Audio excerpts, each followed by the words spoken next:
My name is Afiq. I'm a sports medicine MO, currently posted in Queen 2. So today I'll give a CME on the topic of patella instability. Okay. So what is patella instability? So, it's a condition where the patella bone pathologically disarticulate from the PFJ. So patella dislocation or instability accounts about 3% of all knee injuries. And the majority injuries occurs in the young individuals, about age of 10 to 16 years old, and the incidence of 30 in 100,000 people. Well, the incidence in general population is about 6 in 100,000 population. So the pathophysiology can be divided into four. First is the bone shape. So if let's say the trochlea groove is too shallow, it is easier for the patella to move out from the trochlea groove lah. Second one is a weak or imbalanced muscle. So which muscle do I talk about? Is mostly is the quadricep muscle, VMO lah. So if let's say VMO, the quadricep is weak, so there's a chance that the patella is easier to dislocate or sublux. And number three is ligament damage. So the ligament that holds to our patella is MPFL or medial patellofemoral ligament. If let's say it's stretched or torn in a trauma, so it is easier for the patella to sieve out of the trochlea groove. The last one is the knee movement. So if let's say the patella doesn't move smoothly in the groove, or known as the patella maltracking, it can shift out of position, and especially during heavy activity like running or jumping. So next we move out to the classification of patella instability. So here I classify patella instability into three classifications. First, based on the type of patella movement. Second is how often it happens. And three is based on the cause. So the type of patella movement is first is subluxation, meaning that the patella is partially moved out from the trochlea groove, while dislocation is the patella is completely moved out from the trochlea groove. Second classification, how often it happens. First is acute, and second is recurrent lah. So acute means that a one-time event, usually caused by injury or trauma. Recurrent means the kneecap keep on dislocating or sublux repeatedly. And the third classification is based on the cause. We can divide into primary and secondary. Primary meaning there is no clear cause that caused the patella to move out for the place. Secondary, it happens due to something else like injury or trauma. Next, we move on to the risk factors. There are 5 major risk factors that causing patella instability. First, the anatomical factor. One is shallow trochlea groove. The more shallow, then the easier the patella to dislocate. And second is patella alta, or what we call a high riding patella. So a high riding patella is easier for the patella to move out from the trochlea groove as well. And third is the malalignment of the lower limb, such as what we call the miserable malalignment syndrome that can cause the increase in Q angle. So second major risk factor is the biomechanical factors. So biomechanical factors involve the weak VMO, like I said earlier, that may fail to stabilize the patella, hence causing the patella to dislocate. Other than that, the biomechanical factors are obvious of or repetitive activity like jumping, pivoting, or running. The third major cause of the third risk factor, the previous injury. If someone has a prior patella dislocation or subluxation, it increases the risk of recurrent episodes.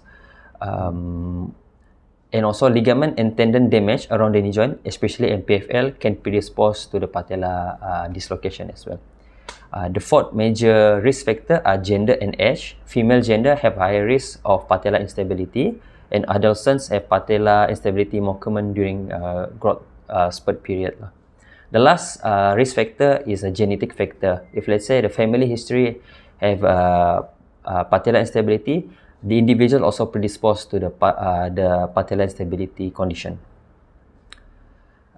Then we move on to clinical manifestation. Usually patella instability symptoms are complaints of instability, includes the patella shifted or not, and there is anterior knee pain, also is swelling in traumatic cases. So to diagnose patella instability, usually we can by look, feel, and move. Look, there's usually, if let's say there's trauma, we can see there's a large hemarthrosis around the knee joint, and also upon palpation we can feel that there's a tenderness over the MPFL. Upon special test, we can do before spectral test, we can do a passive patella translation, in which patella translation we can divide into 4 quadrants.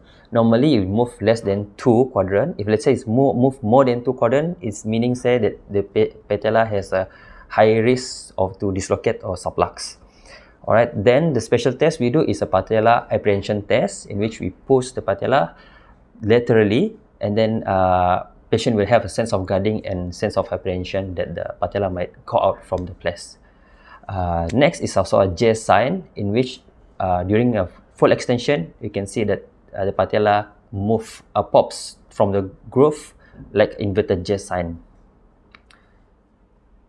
So in imaging, we can do an basic X-ray, AP and lateral. AP just basically to see the alignment of the patella, femur, and also tibia. In lateral view, we can see the trochlear dysplasia, and also we can assess the patella head to differentiate between patella alta or patella baja. There are some calculation or some formula that we can use.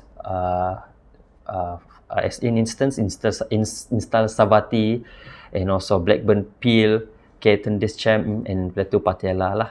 And next view of X-ray, we can do a sunset view to assess the PFJ and also the lateral patella tilt. So CT also plays a role. In CT, we can assess the tibial tuberosity and trochlear growth distance. Normally, if this less than 20 mm, more than 20 mm consider is abnormal lah. So in MRI, the role is to assess whether the MPFL there's injury or not. So last is treatment. Usually treatment is non-operative for the first time patella dislocated, and if let's say there is no loose bodies or intra-articular damage. Usually in analgesia we can give NSAIDs, also can do activity modification and physical therapy. So for this patient, we can give a short-term immobilization like cylinder cast or knee brace that keep in full extension, and followed by 6 weeks of control motion, emphasize on the strengthening of the quadriceps. Other than that, we can use a patella stabilizing brace or J brace. If let's say there is hemarthrosis or big swelling, maybe aspiration will be one of the choice to reduce the pain lah. So last is I didn't touch on the surgery part. Yeah. So complication for patella instability, there is 2. Major one is a recurrent dislocation. It is high around 15 to 20% at the at 2 years prior to it, in the index event. So it is higher in the age of less than 20. And then the second complication is there's medial patella dislocation or medial patellofemoral arthritis lah. This one usually exclusively in atherogenic cases, usually after a prior patella stabilizing surgery lah. So I think that's all from me. Thank you.